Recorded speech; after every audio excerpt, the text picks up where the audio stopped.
Hi friends, this is SL Kapalgudi from Shraddha Academy. Today I am going to discussion the very important MCQ on first chapter, that is Introduction to Accounting. Question number 1 is, which of the following is not a business transaction? ಈ ಕೆಳಗಿನಗಳಲ್ಲಿ ಯಾವುದು business transaction ಅಲ್ಲ ಅಂತೇಳಿ ಕೇಳಿದ್ದಾನೆ. Option A, pot furniture for rupees 10,000 for business. ಇದು business transaction because we pass the journal entries furniture account debit to cash account. Number B, paid rupees 5,000 as salary of employee. ಇದು ಕೂಡ business transaction. ಇಲ್ಲೂ ಕೂಡ ನಾವು salary account debit to cash account ಮಾಡ್ತೀವಿ. Number C, paid rupees 20,000 towards son fees from personal bank account. ಇಲ್ಲಿ ಯಾವುದೇ ರೀತಿಯಾದಂಥ journal entry pass ಆಗಂಗಿಲ್ಲ. Number D, paid rupees 2,000 towards son fees from the business. ಇಲ್ಲೂ ಕೂಡ ನಾವು drawings account debit to cash account ಮಾಡ್ತೀವಿ. ಹಂಗಾದ್ರೆ ಇಲ್ಲಿ C is the correct answer. Next third question is, which is the last step of accounting as A process of information. ಈ ಕೆಳಗಿನಗಳಲ್ಲಿ ಯಾವುದು ಕೊನೆಯ ಸ್ಟೆಪ್ ಆಗಿದೆ ಅಕೌಂಟಿಂಗ್ ಪ್ರೊಸೆಸ್ ಇನ್ಫಾರ್ಮೇಷನ್ ಅಂತ ಕೇಳಿದ್ದಾನೆ. So ಹಂಗಾದ್ರೆ ಫಸ್ಟ್ ಸ್ಟೆಪ್ ಈಗಾಗಲೇ ನಾವು ನೋಡಿದ್ದೀವಿ, economic events. Second step is accounting process. Third step is communicating to the interested users. Number last one is decision making of the internal users and external users. This is the first option is recording of data in books of accounts. Second one is preparation of summaries in the form of financial statement like trading account, trial balance, P&L account and balance sheet.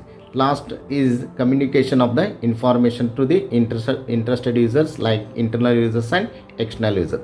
Last one is analysis and interpretation of the information. Here last one is D is the correct answer because at the end of the last information the internal users or external users analysis and interpretation of the such information. This is the D one is the correct one. Next, fourth one is, which qualitative characters of the accounting information is reflected when the accounting information is clearly presented.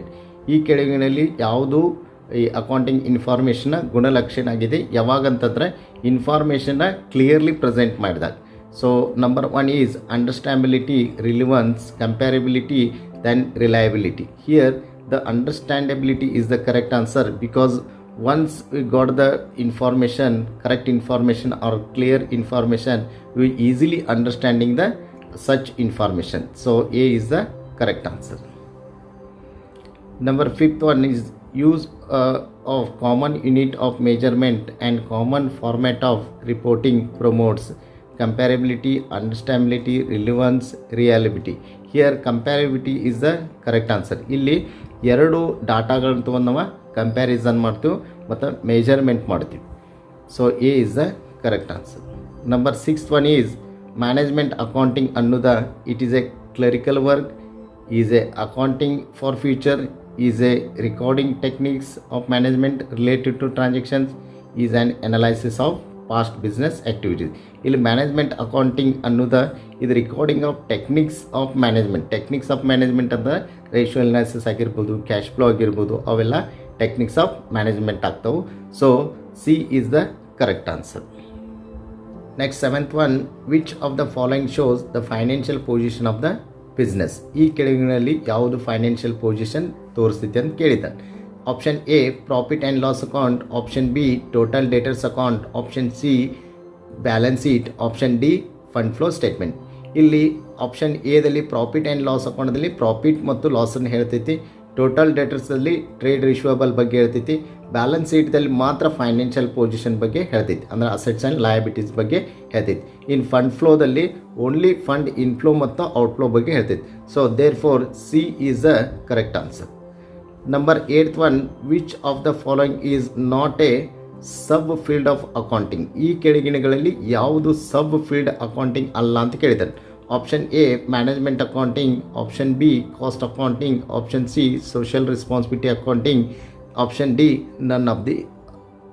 So option A management accounting ಇದು ಒಂದು accounting the subfield, cost ಅಕೌಂಟನ್ನು subfield. ಆದರೆ social responsibility accounting is not a sub field of accounting. Therefore C is the correct answer. Next, ninth one, functions of accounting includes. ಈ ಕೆಳಗಿನಲ್ಲಿ ಯಾವುದು functions of accounting ಒಳಗೊಂಡಿತ್ತು ಅಂತ ಕೇಳೋಣ. Keeping systematic records, protecting properties of the business, number C ascertain the profit and loss account, number D all of the above. So D is the correct answer because the functions of accounting all are the includes. 10th one, accounting records transaction in terms of, number A selling units, monetary units, number C production unit, none of the above. Here B is the correct answer ಯಾಕಂದ್ರೆ all accounting transactions are recorded in terms of money only, therefore money measurement concept clear ಆಗಿ ಹೇಳಿದೆ. So B is the correct answer. Next 11th one, accounting is basically concern with. Accounting ಯಾವ್ದು concern ಐತೆ ಅಂತ ಕೇಳ್ತಾನೆ. Option A forecasting, measurement, management, none of the above.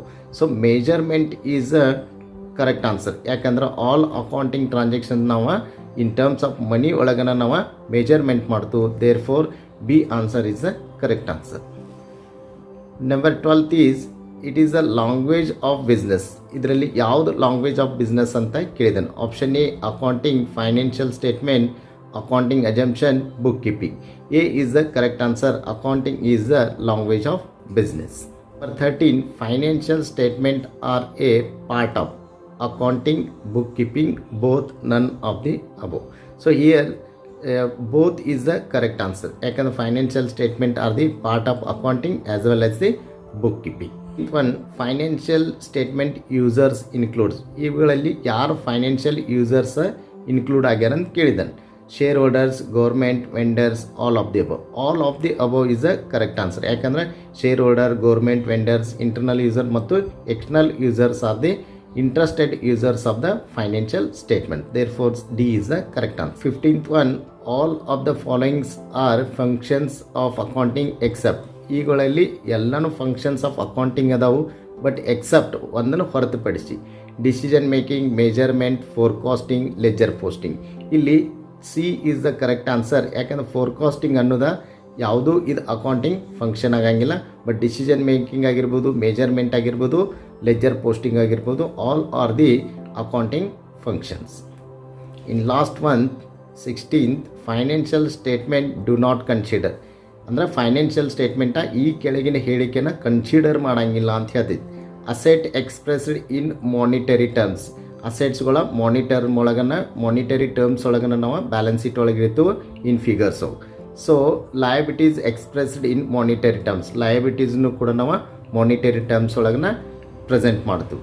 So only asset expressed in non monetary terms ಅಂದರೆ ಇಲ್ಲಿ ಅಸೆಟ್ಸ್ಗಳನ್ನ ಮಾತ್ರ ನಾವು ನಾನ್ monetary terms ಒಳಗೆ ಇಡ್ತು ಅಂತ ಹೇಳಿದನು. So last assets and liabilities expressed in non monetary terms. Here D is the correct answer ಯಾಕಂದ್ರೆ financial ಸ್ಟೇಟ್ಮೆಂಟ್ನ ಈ ಸ್ಟೇಟ್ಮೆಂಟ್ನ ಕನ್ಸಿಡರ್ ಮಾಡೋಂಗಿಲ್ಲ ಯಾಕಂದ್ರೆ ಅಸೆಟ್ಸ್ ಮತ್ತು ಲಯಬಿಲಿಟಿ ಎರಡೂ ನಾವು ಮಾನಿಟರಿ ಟರ್ಮ್ಸ್ ಒಳಗಿಡ್ತು, ನಾನ್ ಮಾನಿಟರಿ ಟರ್ಮ್ಸ್ ಒಳಗಲ್ಲಿ ಪ್ರೆಸೆಂಟ್ ಮಾಡೋಂಗಿಲ್ಲ. Therefore D is the correct answer. All very important MCQ for your upcoming exams. Thank you very much.